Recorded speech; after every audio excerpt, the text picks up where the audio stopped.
मसूड़ों की सूजन हो, पैरिया या बातीपन हो, या आपके मसूड़ों में बहुत दर्द हो, या दांतों में दर्द हो, किसी भी किस्म का दर्द हो, सिर्फ 2 चीज़ों से बिल्कुल रिलीफ मिल जाएगा।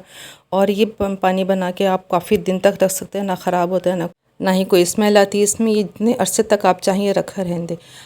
सिर्फ हमने 2 चीज़ें लेनी है इसमें। 50 ग्राम हमने फिटकरी ली है और हमने 20 लौंगे ले ली हैं।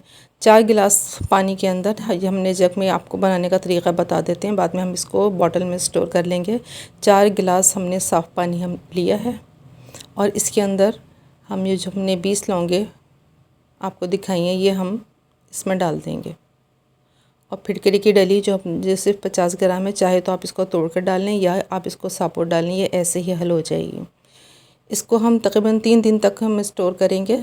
इस बॉटल में हम ट्रांसफ़र कर देते हैं, क्योंकि हम इसको एयर टाइट करके हम रख लेंगे, किचन में रख लेंगे, जहाँ चाहें आप रख लें, जहाँ पे आप आराम से इसको कुल्ली कर सकते हैं। करने का तरीका ये है कि 3 दिन के बाद ये पानी बिल्कुल तैयार हो जाएगा, बहुत लॉन्ग टाइम के लिए। और 1 घूंट आप इसके मुंह में डाल के कुल्ली करें, मुंह में घुमाते रहें अच्छी तरह से, दांत मोती की तरह चमक जाएंगे और मुंह से हर किस्म की स्मेल, हर किस्म का बैक्टीरिया बिल्कुल ख़त्म हो जाएगा। आप इसको इस्तेमाल करें, यूज़ करें और फीडबैक ज़रूर दीजिएगा। Thank you for watching.